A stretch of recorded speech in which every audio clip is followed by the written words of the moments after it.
Hello and welcome to Channel 51 News, as I am joined by Josh Bernstein of jbushow.substack.com. That means it is the US report, but it is a very interesting week, Josh, because the Australian Prime Minister has met with the US President, and we have got some very interesting details that our Australian viewers are going to think, wow, I didn't see that, I didn't understand that, and sometimes what we've been fed in the past, well, it's confusing because I'm calling the clip that I'm going to play for you shortly Trump, Albo and Goff. How do you put those three together? Well, that will all be explained in a moment. But Josh, over in the US, things are crazy. How has your week been? Oh, it's been interesting, I guess, to say the least.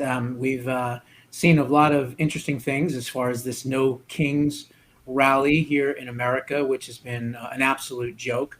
As a matter of fact, it is the lowest attended rally in the last 15 to 20 years, according to most estimates. Give you an idea, for instance, in Chicago, which is a 29% black city, less than 1% of blacks actually went and protested. The majority of people were not minorities. The majority of people were older white Americans. Basically your baby boomers that were radical 60 feminists and weirdos and everything else back in the day. And it's never left their bloodstream. And so they're still stuck on stupid. And they went out there and they, protested for whatever silly reason. And remember, there is no king, because if we did have a king, they wouldn't be able to do this, number one. And I always say this, if they really want to protest a king, hand in your citizenship, move over to the United Kingdom, and then you can protest King Charles. Well, absolutely. And if there were a king, you wouldn't have a government shutdown, would you? No, of course not. We would just do everything by edict, by order of the king, right? This is exactly right. You make a really interesting point, an observation about the attendance at the rallies, because according to mainstream media and the left wing, they're saying that these rallies were enormous. We saw big crowds, certainly in a number of cities. But what the point is, if only 1% of the black population of Chicago out of the 29% that is the population, so less than 3% of that population are attending, well, it's irrelevant. But it also goes to pass. So if, let's say, for example, you do get a majority of a population or the entire population of a city to go and rally, well, that tells the government, uh-oh, we're in big trouble here because they're all against us. But if only a small sample, then you have to extrapolate to say that they are against us, when in actual fact the boots on the ground are not. Okay, people say, yeah, whatever, but big numbers are big numbers, and we had 1 million people in Canberra out of 26 million during the COVID period, and that is significant, but it's still only 4% of the population. The point is that it is a fast way, if the whole country is against what the government is doing, to create revolution on the streets. But if it is only a subset, then it is no substitution for what you're actually trying to do, which is to change the way politics is going in your country at that time. So the real way that you do that is through the political system, by getting people elected, getting to parliament, changing laws through debate, the slow process. But the thing is, they're not transferable. And so what we're having here in Australia is this great quandary. People are happy to get up and rally and get to 1 million, and in our other rallies they're much lower, but there's still a couple of 100,000 people. Now that's not going to change anything. The politicians will say exactly what Josh just said, which is they weren't well attended and they don't really mean anything. But in politics, 200,000 people joining a political party, becoming members, automatically in this country takes over the running of that party, bar that party changing the rules to prevent the rank and file, which means that the party's corrupt, and you've proven it simply by your efforts. And therefore there'd be the rise of another party that would take that one over. So what I'm trying to say is that whilst 200,000 people or even 1 million people in Australia on the streets is a good start, it doesn't change anything. But what does is that those same people in those same shoes joining a political party or even parties goes a hell of a long way to being able to change the political structure of the political parties that do get to make the decisions. And I've been talking about this for a long time, but it is a great reminder for people that that's the way. You have to take your political activism further and further and further. And shortly I'm going to show you a clip of how far the left goes, the far left goes, with their resources in protecting their own when they are doing evil on the streets of Portland, Josh. Well, look at Nayib Bukele in El Salvador. He was elected and he's cleaned up all the crime. It's one of the safest countries in Central America. Look at Viktor Orban in Hungary. He's cleaned up that country completely. They are incentivizing people to have more children. They are being very careful when it comes to immigration and things of that nature. You have the AfD party in Germany. And, you have a lot of these different parties around the world that are starting to wake up. And even if they were small at one point, I mean, perfect example is Nigel Farage, right? I mean, he's on the cusp, on the precipice, if you will, of really taking over power.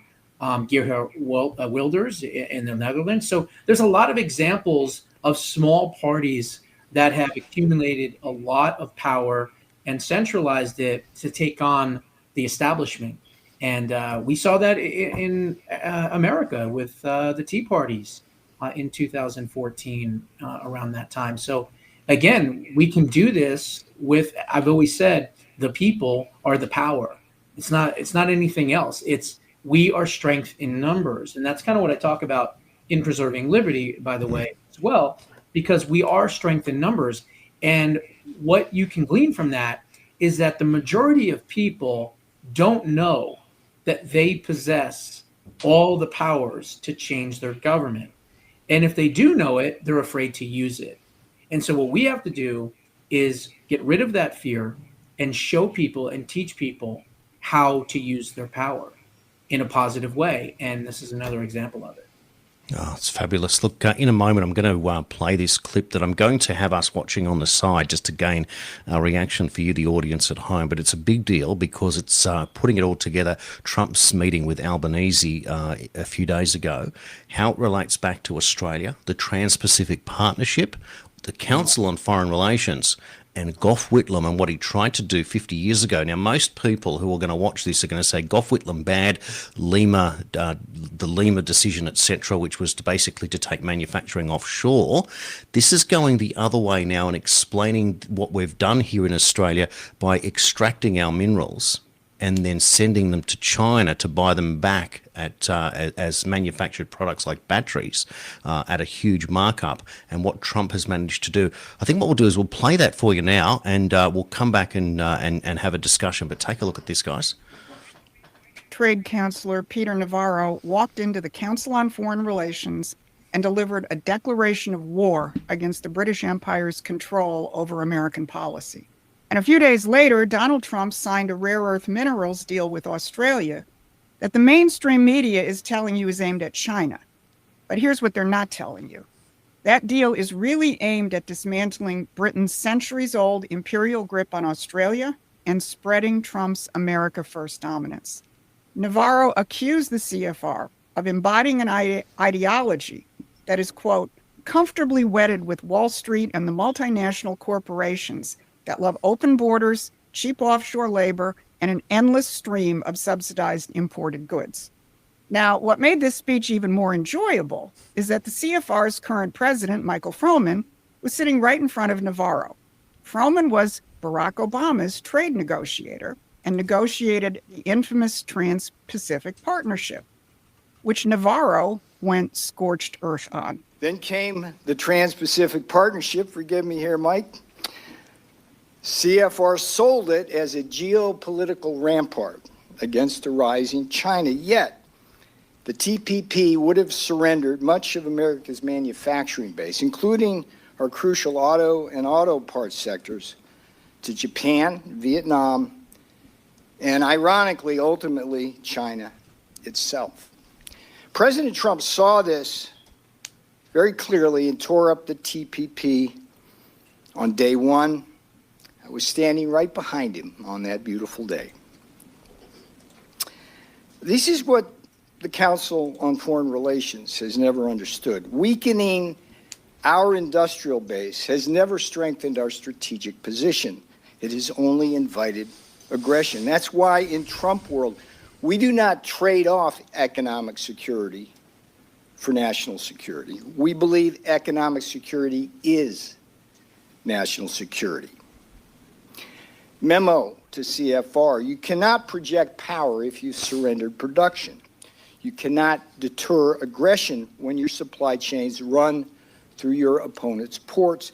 You can't lead the free world if you can't make what the free world needs. Now, I'll give Navarro a diplomatic pass when he says that the CFR has never understood. They understand exactly what they're doing. Because the Council on Foreign Relations is a creation of the British Round Table, founded in 1922 to smother the American tradition in economics and foreign policy and to bring the United States back into the British imperial fold. Let me tell you what happened 50 years ago, the last time an Australian prime minister tried to exert economic sovereignty over Australian resources. Because what happened to Gough Whitlam in 1975 is key to understanding why this Trump deal is so threatening to London. Australia's natural resources were owned by British mining companies like Rio Tinto Zinc, BHP, and other Anglo-Dutch corporations, which were all intertwined with the British monarchy and the elites. Prime Minister Whitlam had a plan for, quote, resource nationalism, unquote, to give Australia control over its natural resources, to process them in Australia, and to use that wealth for the benefit of Australians. He was also looking to the Mideast to independently finance this, which didn't make the City of London very happy. So the empire struck back. In November 1975, the Crown appointed Governor General, Sir John Kerr, did the unprecedented. He dismissed the democratically elected prime minister and unilaterally installed the opposition leader as caretaker. Tens of thousands protested in the streets, but it didn't matter because Sir John had used the reserve powers of the Crown to remove a prime minister who threatened British imperial control of Australia's resources. So Donald Trump just offered Australia exactly what Whitlam tried to do: industrial development and economic sovereignty. But here's the difference. Whitlam was trying to do it alone in Australia. Trump is offering American partnership and investment in Australia as part of a broader strategy to dismantle British financial control. Britain can't use the Governor General to fire the President of the United States. They've certainly tried other means, impeachments, the 2020 election, lawfare, assassinations, but because we're a constitutional republic and not a British satrap, they've failed. And now they can't stop Australia from accepting American partnership instead of British extraction. Now, there's one more fun fact tying all of this together. During yesterday's Oval Office press session, Trump was asked about Australia's current ambassador to the United States, Kevin Rudd, who had previously called Trump, quote, the most destructive president in American history, a village idiot, and a traitor to the West. Trump shot back publicly in the Oval Office, I don't like you either, and I probably never will. Now, I hope you're not surprised when I tell you that Ambassador Rudd is a senior advisor at Chatham House, the sister organization to the CFR that Navarro just eviscerated. Trump and his team are systematically confronting the institutional network of British imperial control. So let's connect all the dots. Navarro walks into the CFR and declares their era of policy control is over. 3 days later, Trump signs a deal that restructures Australia's economic relationship away from British imperial extraction and toward American industrial partnership. These aren't separate tactical moves. They're coordinated strikes in the same strategic war. Doesn't it put a lot together, Josh? Fills a lot of gaps. Yeah, Because let me kind of fill in a couple of things. As far as what I called back then Obama trade, I actually covered that extensively back in 2016, 2017. The late Curtis Ellis, who was an excellent patriot, he's no longer with us. He's the one that exposed the TPP back then in the days around Obama. We should call it Obama trade.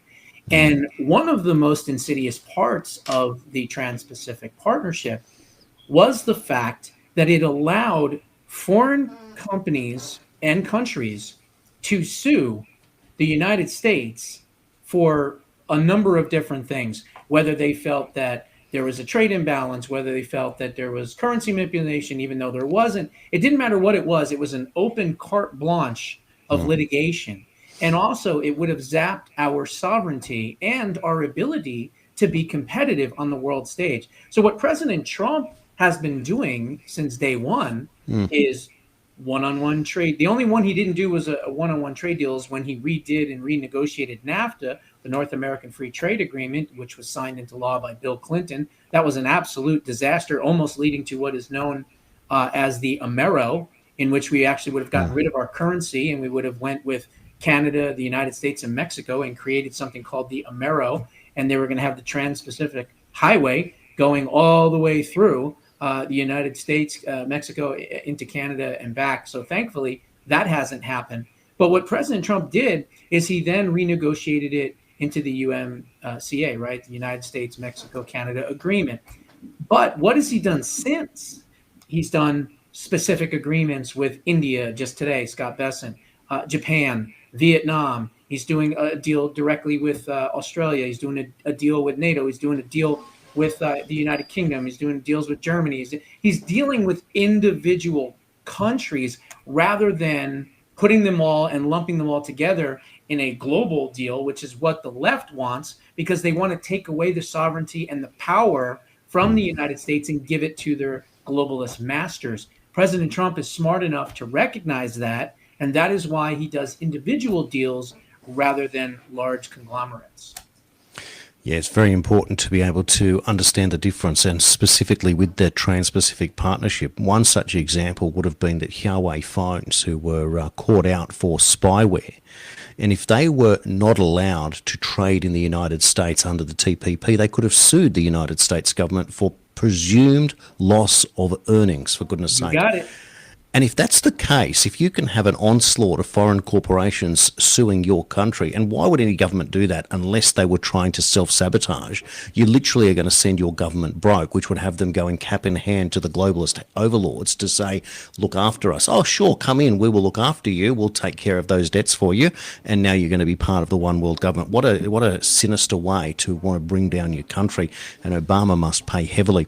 Now, what was very interesting about that was that Hillary Clinton, when challenged on the TPP in that 26 election campaign, went silent. She said things like, oh, I'm not aware of it, or et cetera, et cetera. Meanwhile, what was really interesting was that Bernie Sanders was very much against the TPP, said it was bad, as did Trump. Now, that for me said to me some very important things, that they were at the time both anti-globalist. That was where I took it at the time.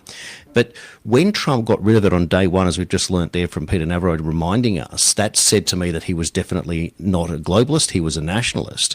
What was disappointing for me at that time was how Bernie Sanders gave Trump very little kudos after that. He did make mention that it was a good move, but that was the end of him when he had an opportunity. But Bernie was too ignorant, I suppose, or too naive to notice that what was really going on behind the scenes was the globalists versus the nationalists, and then just wanted to go down this particular pathway. So you see Bernie now as a useful idiot, knew what was bad, but Correct. that was the end of it. And that's why for many people they dropped Sanders. And I'm not just saying myself, but my personal story was that of 5,000 followers, friends, followers, whatever, on Facebook, at the time of Trump getting elected, 3,000 at least more were Bernie Sanders fans. And most, if not all of them, overnight became Trump fans, overnight, without anyone ever saying a word. No one was ever on Trump's side, but realised what had happened was that the anti-establishment candidate was in. And then by the time January came and he got rid of the TPP, they were all vindicated, and they go, yeah, this makes sense. And they've been supporters ever since, which I find fascinating, that some people are ready to jump when they realise that the information they had was wrong, but others will dig their heels in and they will go down with the sinking ship, the Titanic, no matter what goes on. And we're going to talk about more about that today. Yeah, and let me just add this. I've actually interviewed Peter Navarro twice. As a matter of fact, I interviewed him as soon as he got out of prison after his 4-month prison sentence. Probably he was out maybe a week when I actually had a chance to interview him. But he has been someone that has been at the forefront of trade in the United States. And not to mention, he's an expert on China. So this deal may be able to pull and extract the power away from the king and from the monarchy in England. But ultimately, if we look past England, what do we see? We see the red dragon. And that's what this is really all about. This is about taking power away from China. Because let's not forget, China has 90% of the refinery production ability of these, finite minerals and precious metals and things like that. We don't have that. And so what we're trying to do is we're playing catch up because the Otto Penn administration was giving everything away. Just help us steal the election in 2020. You can have whatever you want, right? So we're now playing catch up. We're going to have to do something with Greenland because it's too close to America's borders to have sit there and have the Chinese anywhere near it. So that's going to be an issue. We're going to have to figure something out. We don't have to, quote unquote, take Greenland. But what we need to do is work out a security agreement and say, I don't care what the Danish are doing. And by the way, they're sterilizing your women out there in in Greenland. I did a whole full expose on that a couple of months ago. But besides that, they're not helping you. They're not doing anything for your security. We'll take care of you. We'll supply your security. We just need to get to those mineral rights that are under 90% of ice or whatever it is in Greenland.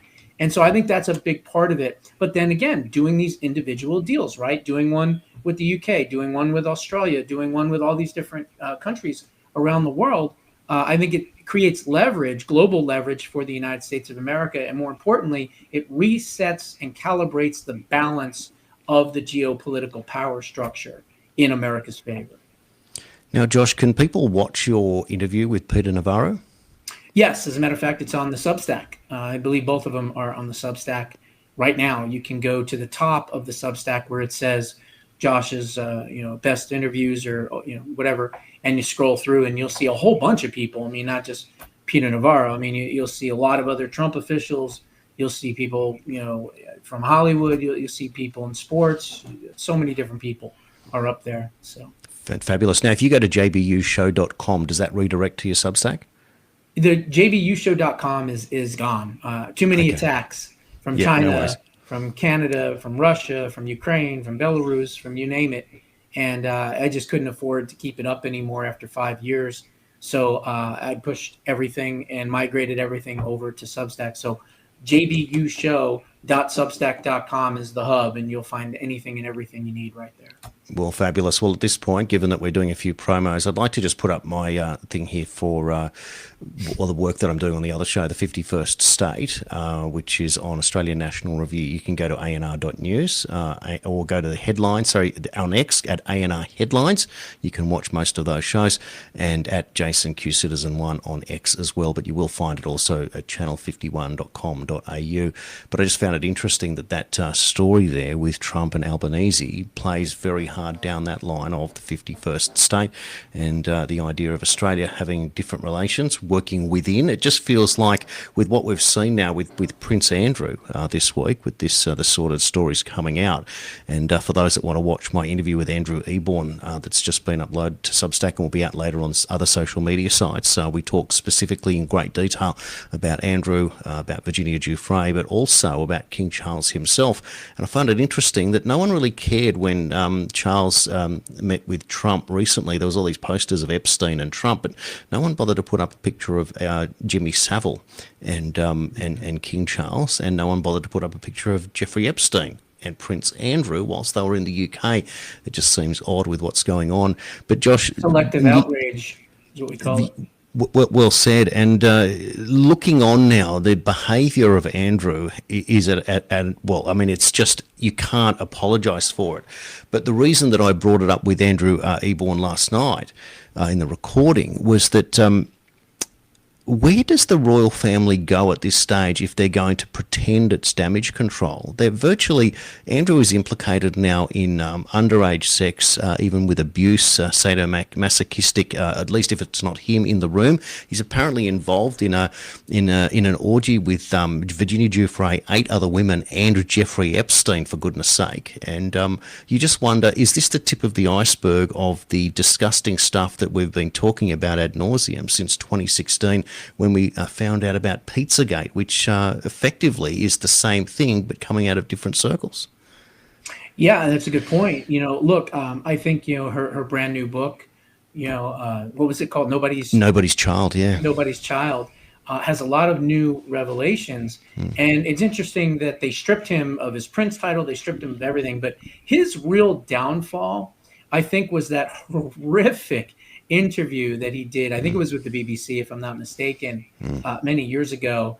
And it was just an absolute train wreck. And that was really the demise of him. I mean, because he's like, I don't know who she is. I don't know anything about her. And the lady's like, well, isn't this you with your arm around her? He's like, well, yes, of course it is. And she's like, well, how do you explain that? He goes, I can't. Well, obviously you can't, because you were sleeping with an underage girl who was 15 years old at the time. And then he's talking about how he doesn't sweat, and it was his kid's birthday party. I mean, the whole thing was just a train wreck. And I think from there he lost all credibility. The veil came down, if you will. And from there, he's been persona non grata, certainly in the higher British circles. But more importantly, he needs to be held accountable for what he has done. And, I'm assuming there's so many other victims. Where are the 7 or 8 other girls? Why aren't they coming forward and speaking out loud publicly that yes, indeed, I can confirm what was in Nobody's Girl, that this is indeed the truth because I was one of them. I mean, let's take them down, because here's the thing. If you can take down Prince Andrew, you might be able to take down the royal family at some point for covering it all up. And honestly, the UK would be better off without a monarchy, in my opinion. Well, I don't disagree. I ask the big questions all the time, and if they're not serving the people, and the king's a globalist, and he puts Islam ahead of the Church of England that he's meant to be the head of, it doesn't make any sense. How can you be a servant to two masters? That is the whole premise of the 51st state. You got Albanese doing a deal with America, supposed to be under the king, who's a globalist, and we are in AUKUS because we're defending against China, our biggest trading partner, and Albanese and Daniel Andrews are best mates with the Chinese regime. I mean, these people can't be servants to all of these masters. We have to pick one and work our own way, or we become truly independent, which means we can't be part of a monarchy. We have to become a republic on our own if we're going to do deals with China and do deals with the US and et cetera, et cetera. But what you can't do is doing what's going on right now, and I guess that's where we're now asking the big questions.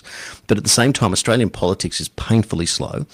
You've got a combination of both the establishment Liberal Party and the Nationals still arguing over net zero or not going down net zero. There's a split within both parties. There is talks of people leaving them, such as Barnaby Joyce and others that want to leave the National Party. They can't work together. And what happens is that an unappealing Labor Party Albanese government just sails straight through because the other side is disjointed. But you know what?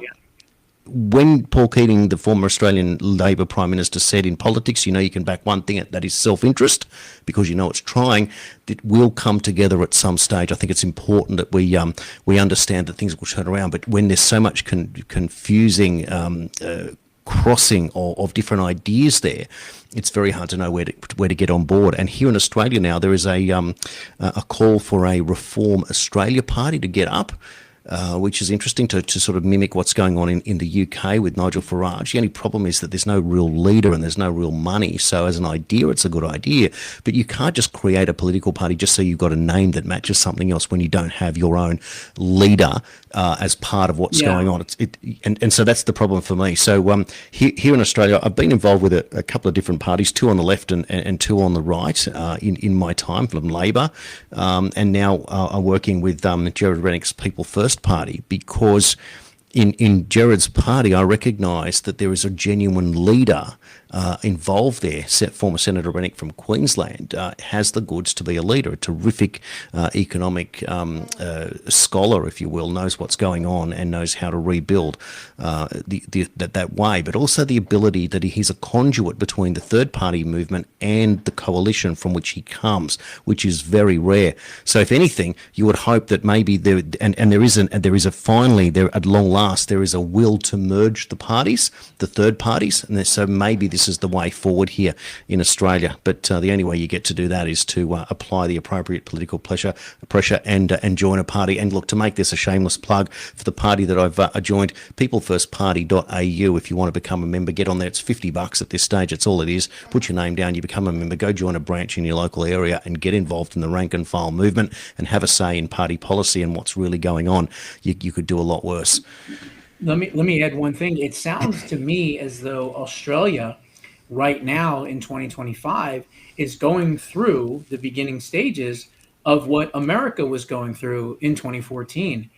We had a Republican establishment rhino party that would not listen to the constituents, would not listen to the base and the supporters and people. And so what happened from that? Well, they grew into the Tea Party. And from there, the Tea Party got big enough to where people joined it. And we also had endorsements for people that were going to represent the Tea Party constituents and things like that. Marco Rubio was an original member. Ted Cruz was an original member. Rick Scott was an original member. So there are still some of them. Tom Cotton, I think he was one of them. Bozeman was another one. So these are obviously American politicians. But what I'm trying to say is you need a charismatic Trump-like leader who has the ability, has the business acumen, but more importantly, the bravado, the ability to look people in the eye and say, I don't think so. That's not how it's going to work. Here's how it's going to work. And you need to coalesce behind one of those people, because it sounds like Australia in the next, let's say, 2 to 3 years, if you can build up one of these alternative parties, you can then be the next one that puts America first, in this case, Australia first policies and principles forward. You have your own candidates. And now look at MAGA. Look at Make America Great Again. Look at America First. We are not only in the government, but the majority of the party is solidly behind all of these principles and values. And so it can happen. It takes time, but it takes grassroots activism, as we talk about here. How do you start a movement? One person at a time. Well said. Now, I want to play you a short clip. I didn't schedule it, but I just uploaded it. This is from Amy Wallace being interviewed yesterday by Emily Maitlis, who interviewed Prince Andrew back on the BBC. This is talking specifically about this 8 girls, just to give you an idea of the depravity that's involved here. We also know from this memoir now that there was a time when Prince Andrew re-met Virginia Giuffre on Little St. James Island, Epstein's Island, and had sex with her and 8 other girls and Epstein as well. Clearly, I'm not asking you to name the women, but do you know who they are? Is there a chance that they will want to come forward now this has all been made public? Are they talking to you? The 8 other women are a mystery because, so to be just direct about my answer, I do not know who they are. The key thing about them was that they were very young and they didn't speak English.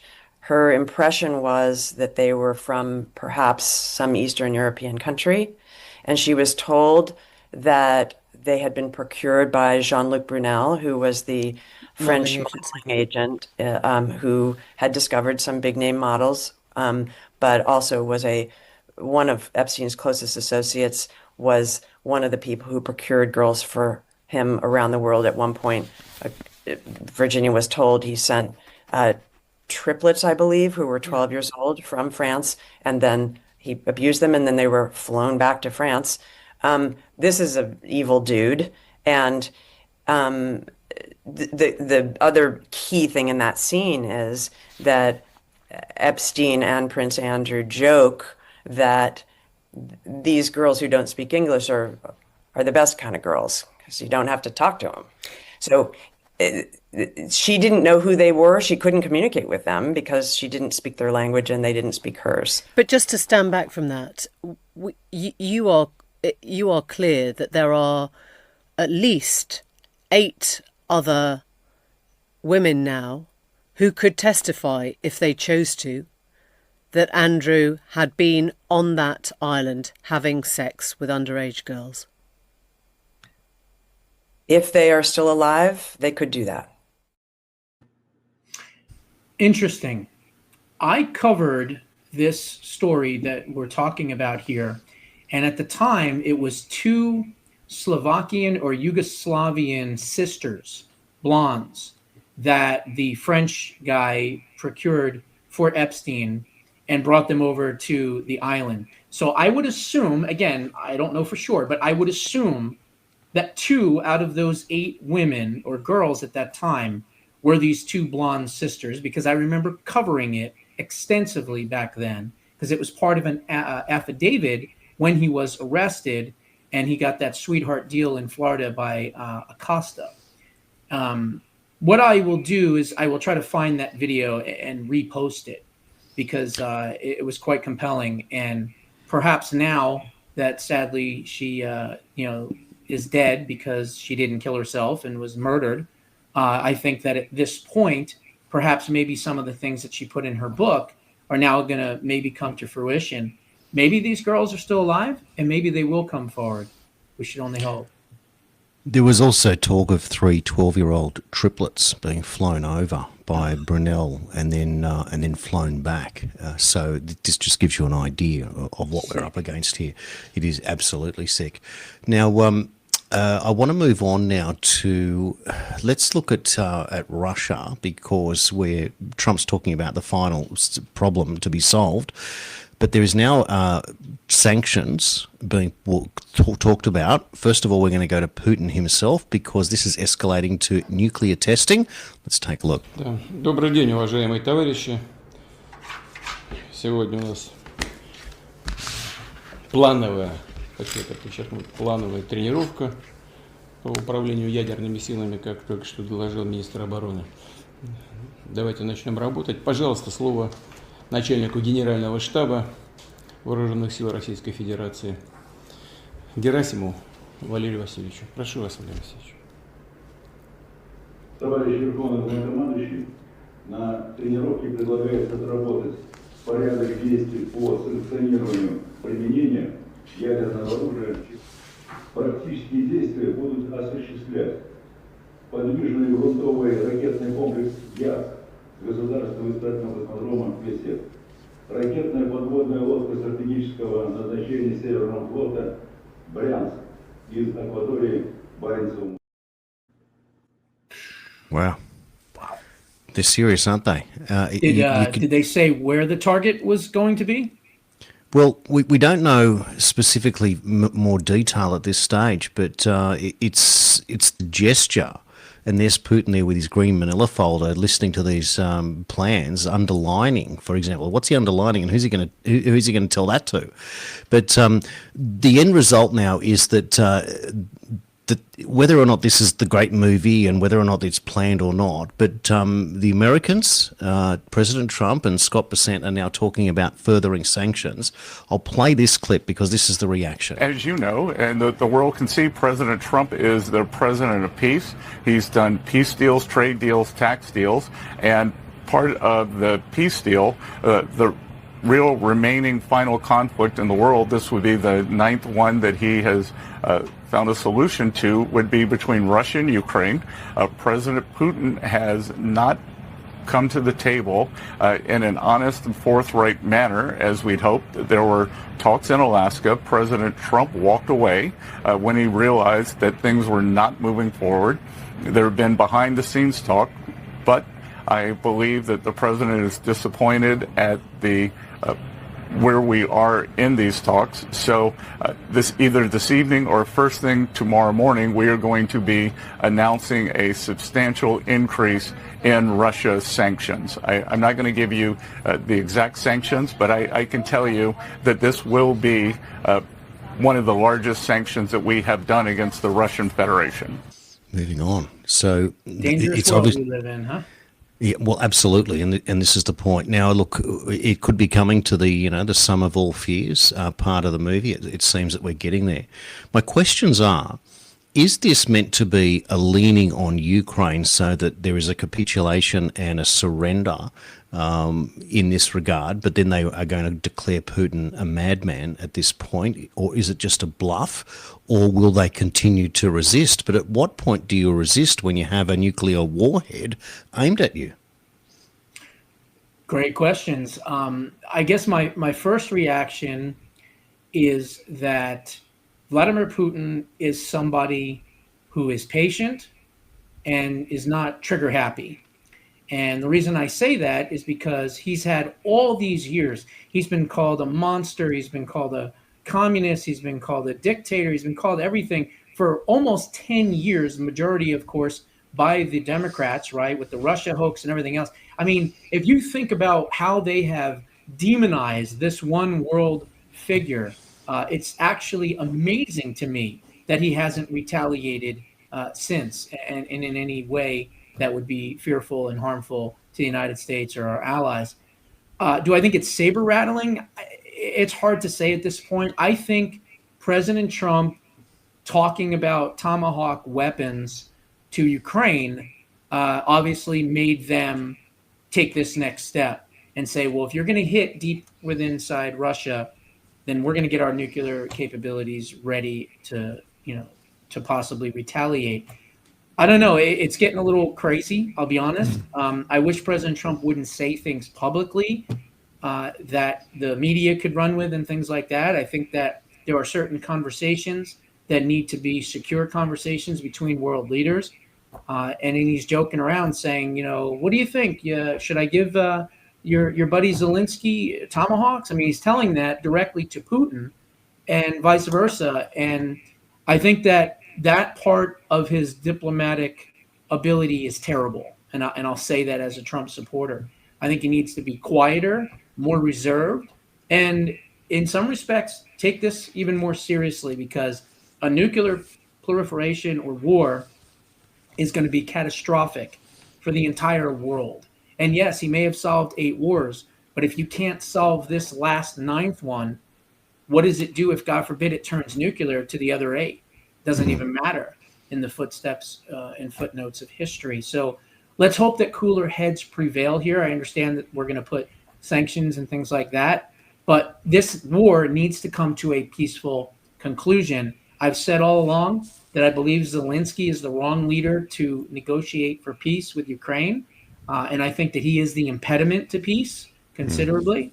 But I think they both are at this point, and President Trump is trying to be the mediator, and that's a position that not too many people would envy.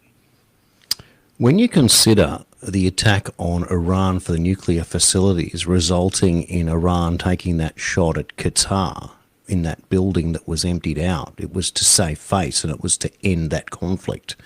And yet with Russia and Ukraine, he's done the opposite. He's poured petrol onto the fire by implying that he'll give Tomahawk support to Ukraine to fire back at Russia, which then leads Putin to go out with his green manila folder and talk about this nuclear test.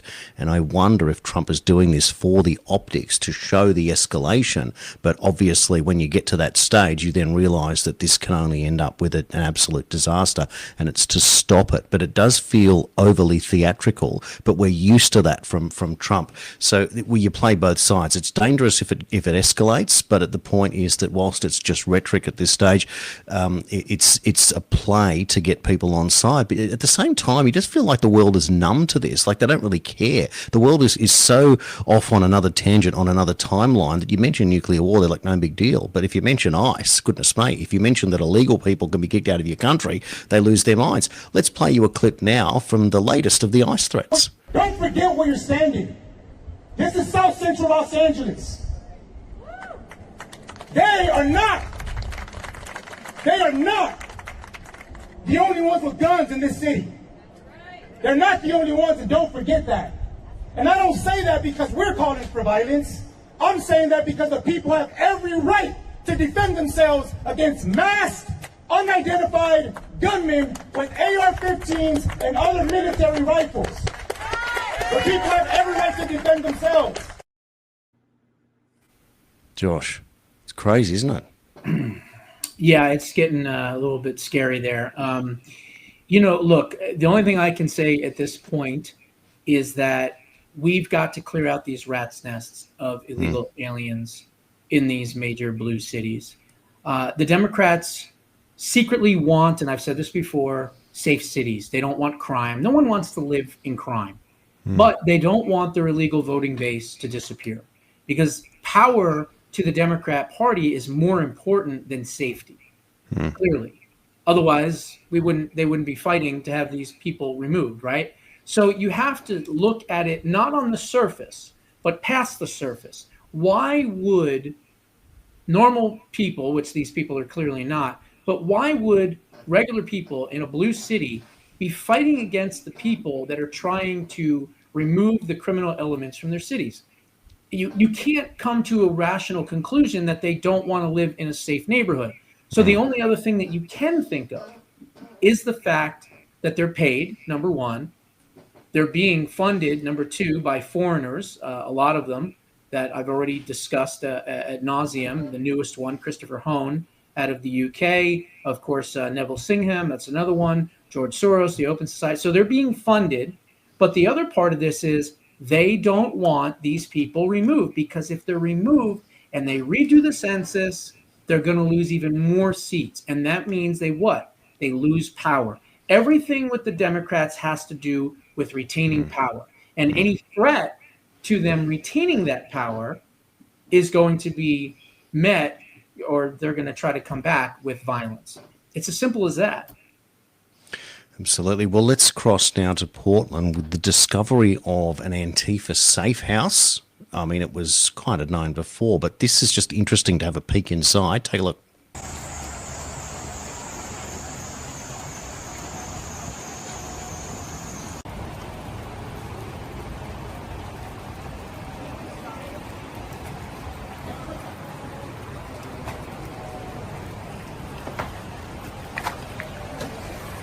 Get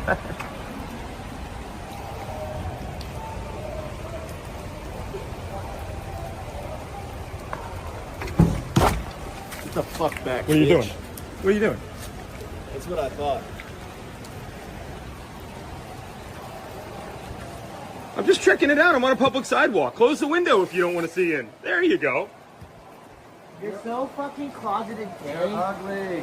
You're a fag. You look stupid. What else you got in there, Can we huh? talk? Is it live?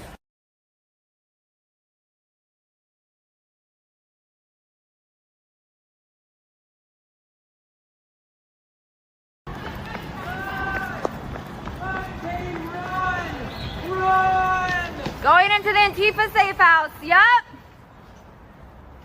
Why the fuck you stalking women? Fucking minors and shit. What the fuck is wrong with you? Why are you stalking this person? She assaulted me. She assaulted you? Do you have proof of that? Yeah, my black eye. Your black eye? You didn't just. You don't have a black eye. I don't see it. Get hit by your boyfriend or something? All right. The assault suspect is in the safe house. Assault suspect? Are you stop now? Are you able to designate someone as a suspect? The assault suspect is in the safe house. Get away from me. How about that? Easy solution. Very easy. ICE agents, boom, break down the door, guns a-blazing, arrest everybody in there in one shot. Close it down. Probably have to send in the bomb unit because I'm sure they're cooking meth in the back or whatever. So you want to make it safe for the community, but just knock it down. Just get rid of it completely and arrest everybody in there under terrorism charges. And if they're violent back, hey, sorry, shoot them. I'll say it publicly. These are nothing but a bunch of cuck soy boys, okay? I'll say it publicly. These Antifa scumbags, that's who they are. They're not tough. They're astroturf. They're pussies, if I can say that. The reality is they're no match for ICE or even the National Guard. And if the Portland police want to get in the way, well, then they ought to watch out too. Because the bottom line is we got to clean up these cities. And how can we sit here and have a safe haven for these criminals to sit in their little rat's nest without destroying it? I don't get it.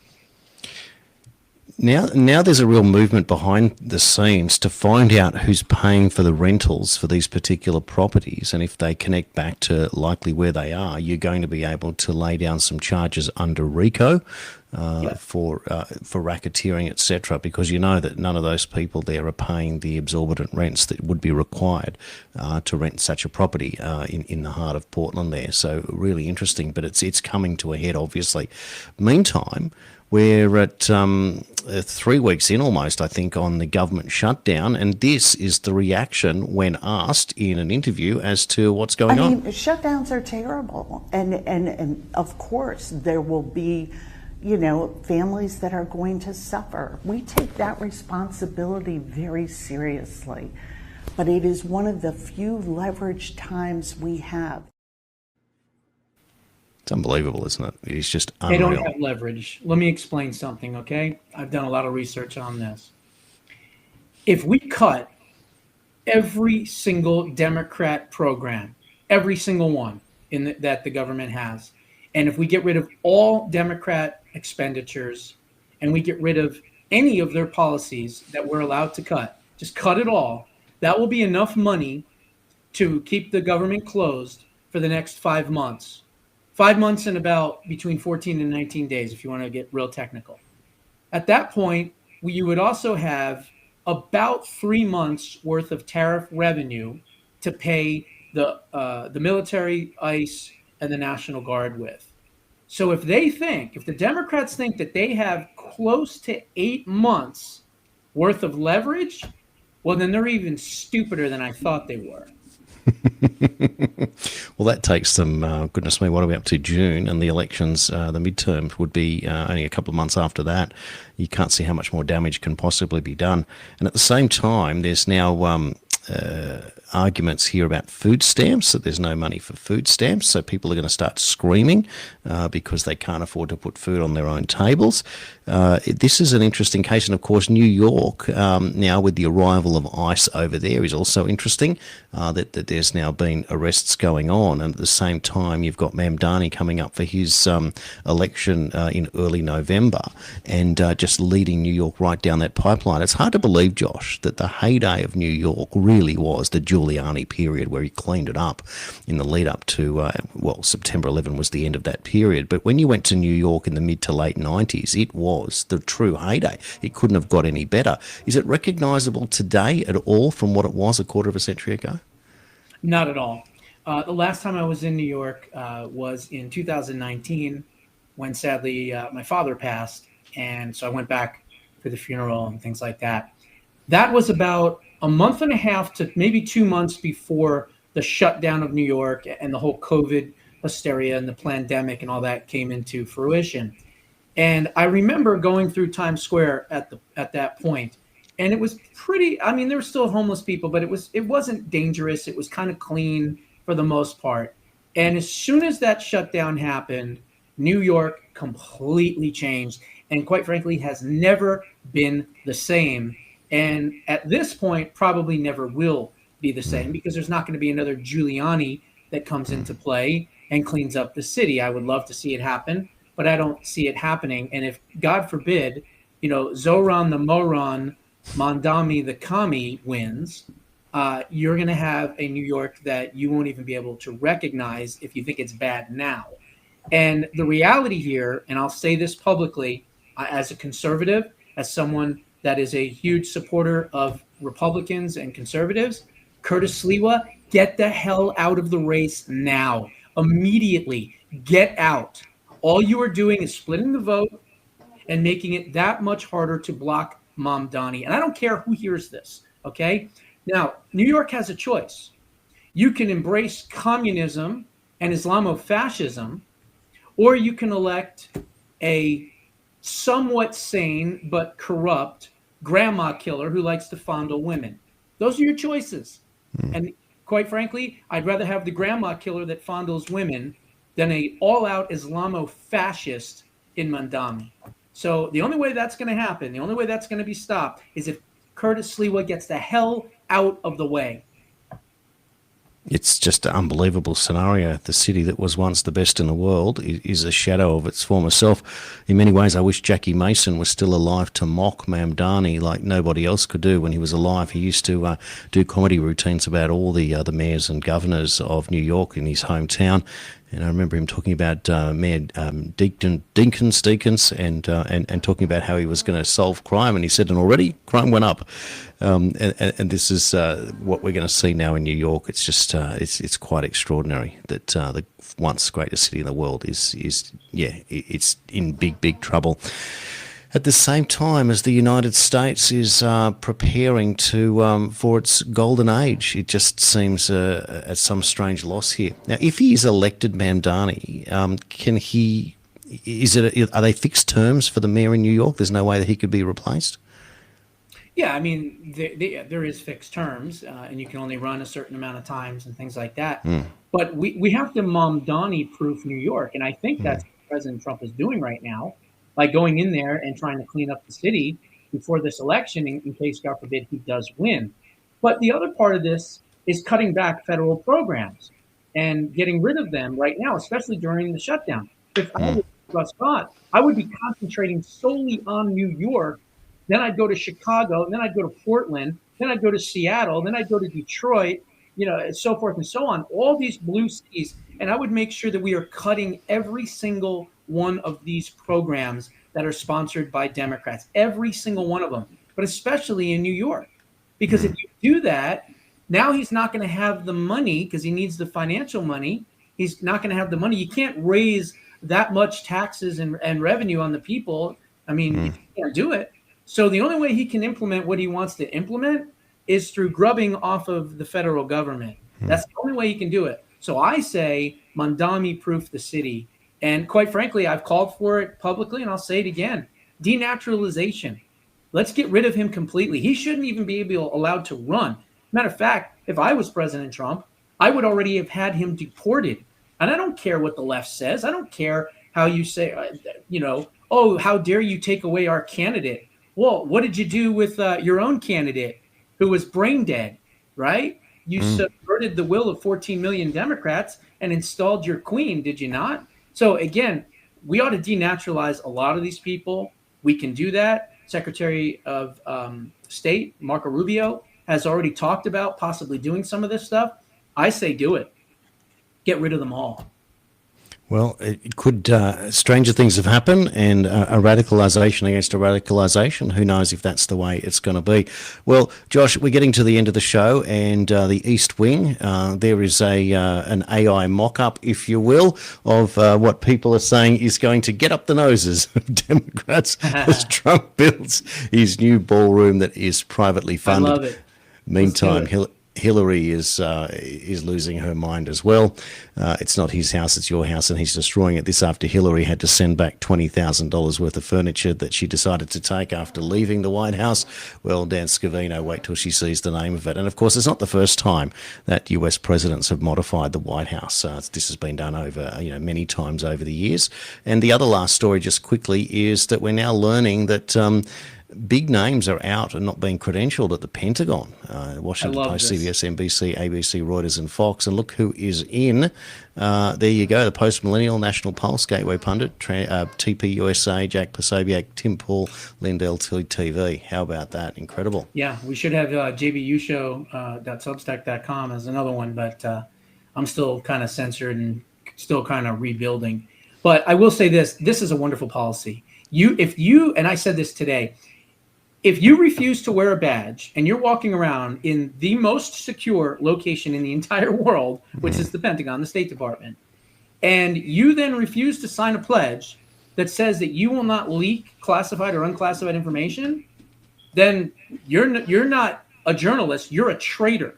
And you should be replaced with all these people that are not going to do that are going to sign these things. And it goes to show you that because there could have been criminal implications if they got caught, that's why none of them signed it. Why? Because they're all part of the establishment and the deep state. And that's why we call them what? Prostitutes. Well, there you go. You nailed it. And that concludes our show for you today. Check out channel51.com.au or jbushow.substack.com, and you can become a paid subscriber to either or both if you like, and it certainly supports the work and the costs of putting all this together for you. Thanks, everyone, for watching. We'll see you all next time. God bless.